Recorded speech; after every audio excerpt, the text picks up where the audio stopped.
Hello friends, good morning. இது Wednesday morning. ரொம்ப நாள் கழித்து மார்னிங் லஞ்ச் பாக்ஸ் வந்து பேக் பண்ணுற வீடியோ தான் இன்றைக்கி நம்ம பார்க்க போகிறோம். இன்றைக்கி நம்ம வீட்டில் வந்து ஒயிட் ரைஸு, தக்காளி தொக்கு, ரசம், எக் வந்து பாயில் பண்ணுது. மார்னிங் பிரேக்ஃபாஸ்ட்டுக்கு உளுந்தங்கஞ்சியும் ஒரு பாயில் பண்ண எக்கும் தான் பிரேக்ஃபாஸ்ட்டுக்கு கொடுத்துருந்தேன். இன்றைக்கி வந்து முட்டை குழம்பாச்சும் இல்லை முட்டை தொக்கு மாதிரி பண்ணணும் அப்படின்னு சொல்லி தான் பிளான் பண்ணியிருந்தேன். அதுக்கப்புறம் காலையில் எழுந்திரிச்சு வந்து கேலண்டரை பார்த்தா இன்றைக்கி சஷ்டி. நான் இன்றைக்கி நான்வெஜ் சாப்பிட மாட்டேன். அதனால் அதை அப்படியே மாற்றிட்டு வெறும் தக்காளி தொக்கு ரசம் வச்சுட்டு முட்டை வந்து பசங்களுக்கு என் ஹஸ்பண்டுக்கு மட்டும் வேக வச்சு கொடுத்துருந்தேன். நான் வந்து வெறுமனே அப்படியே சாப்பிட்டுப்பேன்.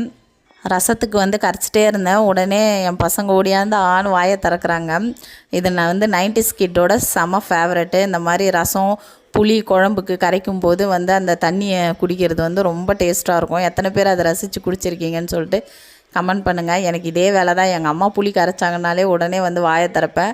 அப்படியே பாதி காலி பண்ணுறோம். நீங்கள் எத்தனை பேர் அது மாதிரி செஞ்சுருக்கீங்கன்னு சொல்லிட்டு எனக்கு கமெண்ட் பண்ணுங்கள். அந்த தக்காளி தொக்குலேயே பசங்களுக்கு வந்து சாதம் கலந்து கொடுத்துட்டு சைட் டிஷ்க்கு வந்து முட்டை தான் கொடுத்துருந்தேன். இன்றைக்கி ஜூஸ் எதுவும் போடல. எல்லாருக்குமே கோல்டாக இருக்காம